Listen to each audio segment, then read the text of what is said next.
En el intermedio, que siempre es muy útil para reflexionar, decía el embajador de Mari Campos, es un problema global. Y yo quería citar, ya es la última, para no hostigarte con tus propios textos, aunque creo que es una buena provocación.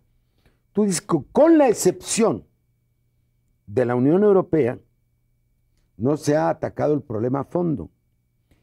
Ahí dices, la integración ha sido acompañada del libre movimiento de trabajadores, fondos de cohesión social y otros programas, que son fondos estructurales y fondos sectoriales. Yo voy a decir dos cosas. Cuando se crea la Comunidad Económica Europea en 49, se firma un pacto que es el de las 4 libertades. ¿Sí? Es muy importante, que es la base de la Unión Europea. Uno, la libertad de comercio, más comercio equitativo, justo, lo que tú quieras, ¿no? Otro, la libertad de tránsito y de servicios, ¿no? Tercero, que ya nos puede parecer hasta anticuado, la libertad de establecimiento se llama, de que puedas irte a establecer a otro lado, ¿no? ¿Sí? Y cuarto, la libertad de capitales, el flujo de capitales.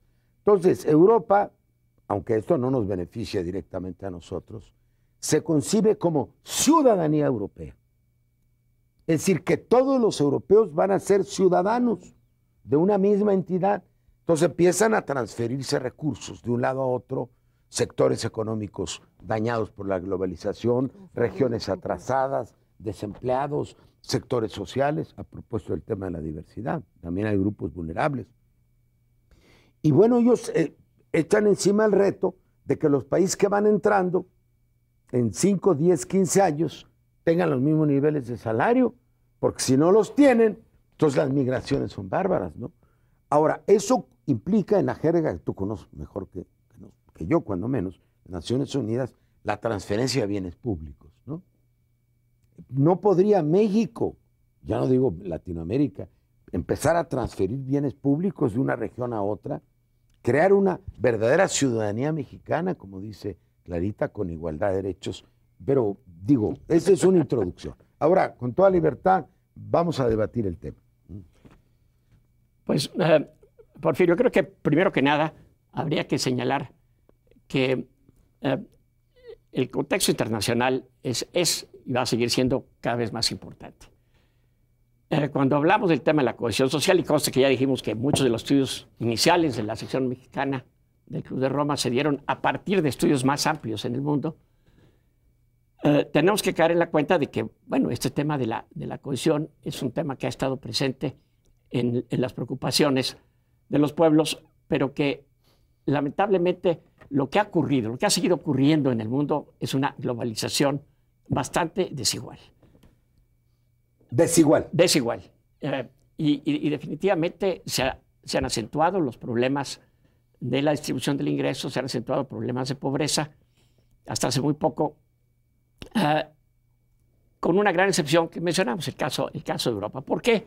Porque la respuesta a la revolución tecnológica, a las nuevas oportunidades y a los nuevos retos que presenta la globalización, es una respuesta que se da dentro de ese sentido comunitario, con esos supuestos de movilización de la mano de obra entre países, el supuesto también de que se requiere para levantar el piso de los distintos países para llegar a una situación más comparable, que haya programas sociales vía la capacitación, vía sobre todo la construcción de infraestructura. Educación es fundamental. Definitivamente.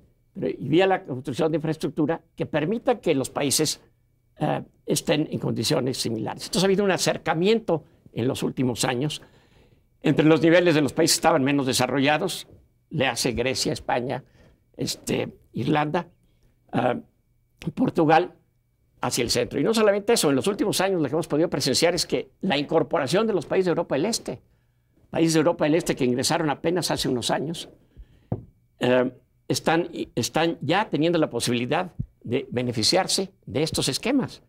Y está encontrando uno a los trabajadores polacos en Suecia o a los trabajadores checos en Alemania, etc. Entonces, esto está cambiando las reglas del juego en esa parte del mundo.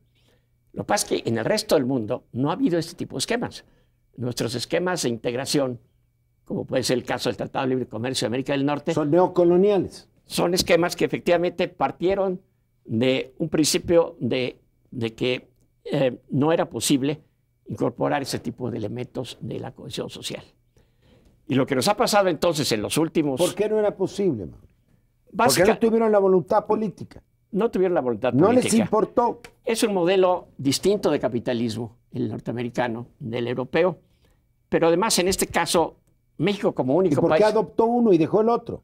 Bueno, yo creo que lo que es importante es que México optó por este camino. Donde llevamos la peor parte. En un momento muy difícil, en que precisamente se presentó en Europa el colapso, después del colapso soviético, de la caída del muro de Berlín. Los europeos estaban demasiado preocupados precisamente por la integración interna. Y en el caso de México, aunque llegamos a plantear, yo recuerdo todavía en las discusiones, la posibilidad de incorporar esos elementos de movilidad, de la mano de obra, de fondos de infraestructura, lo que se nos dijo, no, los únicos que vamos a pagar el pato van a ser los... ¿Pero por qué? Decían los norteamericanos. Me permites que vaya a la globalización y le pase la pelota clara. Yo estuve como senador, yo voté en contra del TLC, fui el único mexicano, después de 4 años de debate.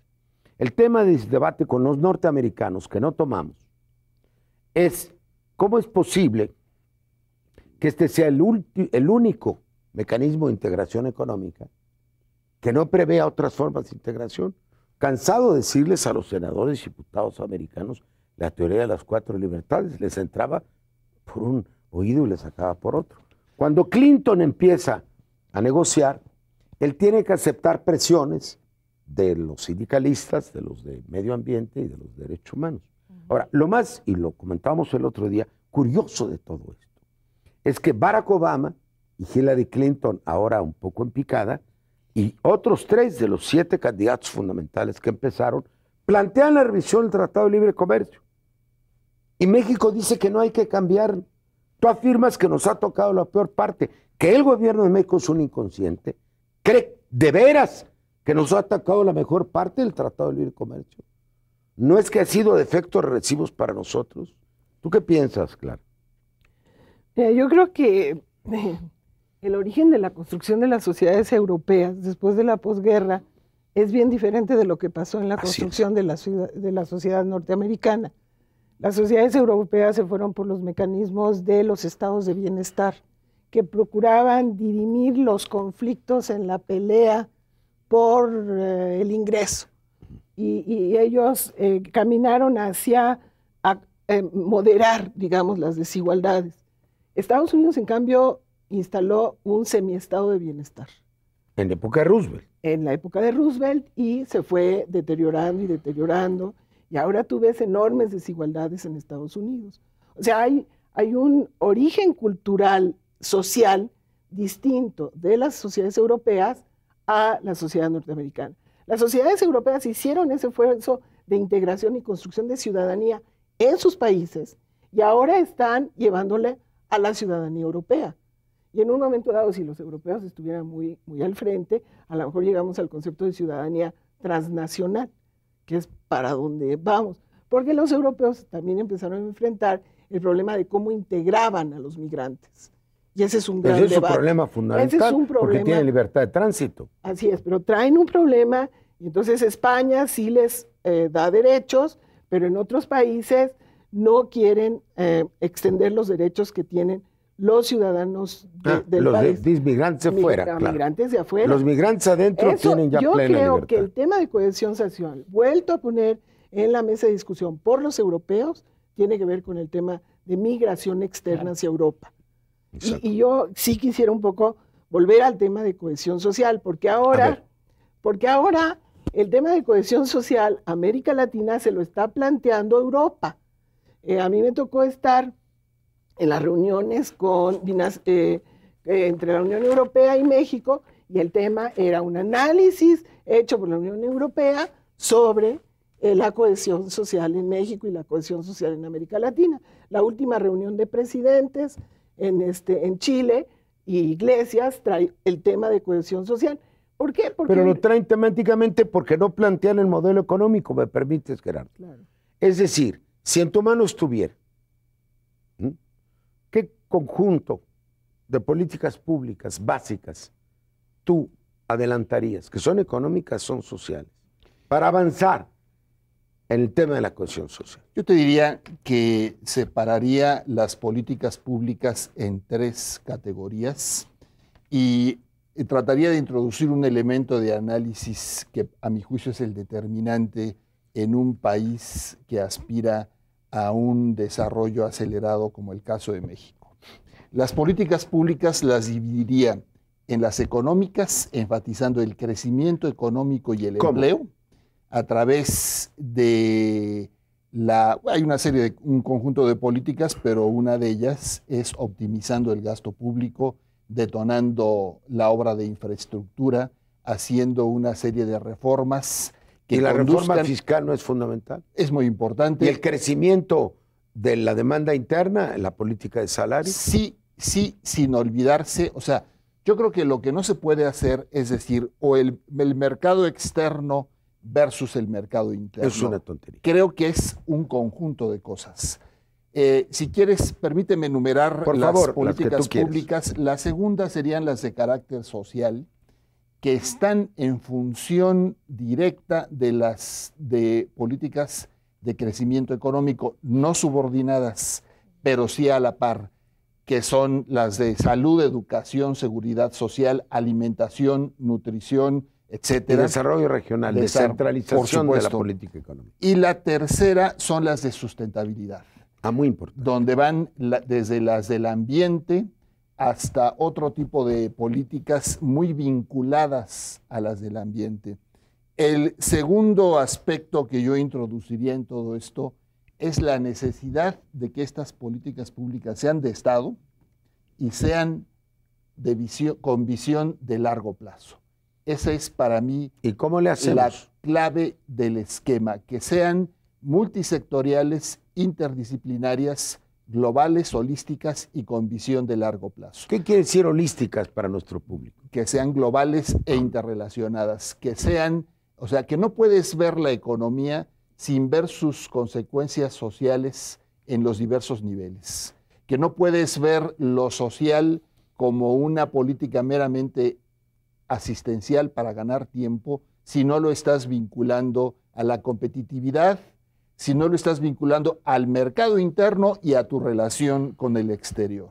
Y todo eso en un contexto ambiental, dadas las condiciones actuales del planeta, que creo que ya no hay una discusión importante sobre la crisis planetaria que se vive por razones ambientales. Y que nosotros padecemos más. Por supuesto, y que nosotros ayudamos a generar.